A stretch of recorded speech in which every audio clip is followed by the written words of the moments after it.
Hello කොමද කට්ටියට ඉතින් ඔන්න අපේ පරිවර්තන ගොඩක් යාළුවන්ට තියෙන ප්‍රශ්නයක් තමයි පරිවර්තන කොහොමද විසිල් එකට හුරු කරගන්නේ කියලා. ඉතින් මම අද ඒක කියලා දෙන්න ආවේ. එහෙනම් ඉතින් යන් අපි වීඩියෝ එකට යන්න කලින් තව පොඩි දෙයක් කියන්න තියෙනවා. channel එක subscribe කරලා නැත්නම් දැම්ම subscribe කරන්න. වීඩියෝ එක like එකකුත් දාලා යන් අපි ඉතින් වීඩියෝ එකට එනවා. හරි ඉතින් යාළුවනේ මේ තමයි මගේ පරියන්ට කැම දෙන කප් එක. ඒ කියන්නේ මේකේ තමයි කැම දාලා තියෙන්නේ මේ තියෙන්නේ. මම කැම කප් එක ගන්න අතරින් තියලා තියෙනවා. ඒ කට්ටිය කැම කප් එක දකිද්දිත් එනවා. එහෙනම් ඉතින් මම ඔයාලට පෙන්වන්න කොහොමද විසිල් එකට එන විදිය. ඊට පස්සේ කියන්න පුරුදු කරන විදිය කොහොමද කියලා.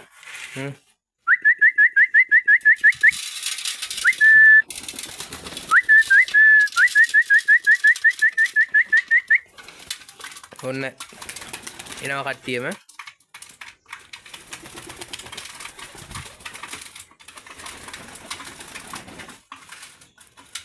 ඔන්න සෙට් එකම ආවා.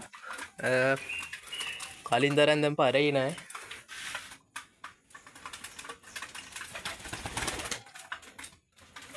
හරි ඉතින් ඔන්න කනවා කට්ටියම. ඉතින් යාළුවනේ මම ඔයාලට කියලා දෙන්නම් දැන් කොහොමද මේ කට්ටිය විසිල් එකට හුරු කරගන්නේ කියලා.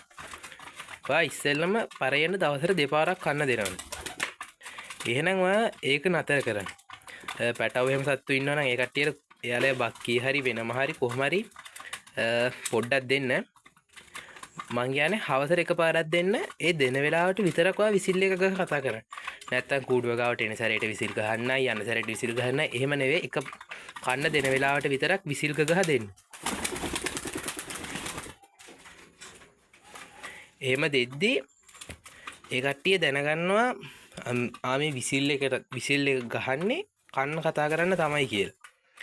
ඊට පස්සේ ඔයා දෙපාර නෙවෙයි එකපාර එන්නේ. ඒ කට්ටියට හොඳටම බඩගින වෙලා තියෙන්නේ. එතකොට ඔයා මේ වගේ මම නම් මේ පෙන්වන්න ඕන හින්දා දැම්මේ නැත්තම් කූඩුවට දාන්නේ. කූඩුව ඇතුළෙම කන්න දෙන්න ඕන. කූඩුව ඇතුළෙම කන්න දෙනකොට විසිල් එක ගහ දෙන්න. දවසට එකපාරක් දෙන්න ඕනේ. ඒක එකක්.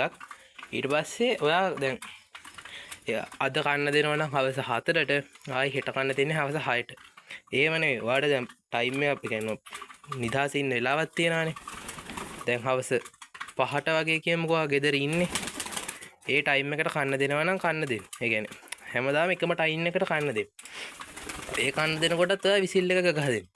එතකොට අර දැන් 4:50ට 4:00ට ඒ වගේ ටයිම් එකක් තියෙනකොට මේ කන්න විසිල්ලේ ගහනවනේ. විසිල්ලේ ගහනකොට මේ කට්ටිය දැනගන්නවා මෙයා කන්න දෙන්න තමයි කතා කරන්නේ.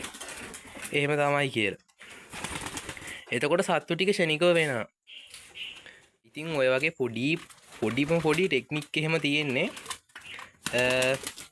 ඔයත් දැන් මම කරුණු දෙකක් කිව්වා. එතකොට එකක් කිව්වා පරේට එක ටයිම් එකකට කන්න දෙන්න කියලා.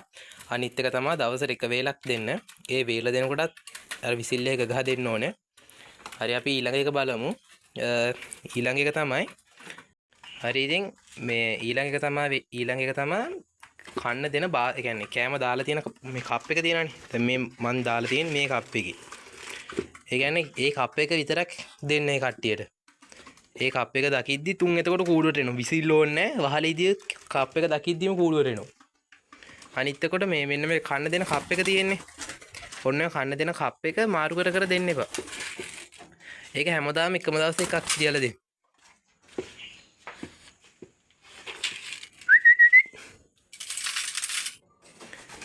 ඔය දැක්කනේ විසිල් එක ගහන ගමන් එනවා සත්තු. ඔන්න ඔය වගේ පොඩි ටෙක්නික් තියෙන්නේ. මහා ලොකු දේවල් නෑ මේ විසිල් එකට හුරු කරනකොට. ඔය කට්ටිය නම් කියන ඇති අම්පරසිරේ අමාරුයි කියලා. අමාරු නෑ. පුළුවන් තරම් අර එකම ටයිම් එකකට කන්න දෙන්න. එතකොට සත්තු එළිය යන්නේත් නෑ. කෙලින්ම කූඩුවට එන්නේ. එහෙම පුරුදු කරාම වාසි දෙක තුනකුත් කියන්න. දැන් ඔයාලා පන්නල ඉද්දි කොහොම මේ ඔය කාගේ හරි වල්පරෙක් හරි මොකෙක් හරි වෙන සතෙක් ආවා කියමුකෝ. ඒ සතා ආපු ගමන් විසිල් දෙකයි ගහන්න ඕනේ. සත්තු ටික කූඩුවේනේ. සත්තු ටික කූඩුවට ආවට පස්සේ මේ අර සතත් කන්න දාපු ගමන් එනවා. ඔය වගේ පොඩි වාසිත් තියෙනවා. මේ දවස්වල ලෙඩලා ඉන්න ගණන් ගන්න එපා. ඔය වගේ පොඩි මේ ටිප්ස් තමයි. හරි ඉතින් යාළුවනේ ඔය වගේ පොඩි කරුණු දෙක තුනක් තමයි තියෙන්නේ. ඉතින් අපි එහෙනම් මං හිතනවා ඔයාලට මං කියව එක තේරෙන්නේ නැති කියලා. තේරුණාද නැද්ද කියලා කමෙන්ට් එකකුත් දාගෙන යන්න. ඉතින් එහෙනම් අපි අලුත් වීඩියෝ එකකින් හැම්බෙමු. හැමෝටම ජය වේවා. channel එක subscribe කරලා නැත්නම් subscribe කරන්න එන. bye.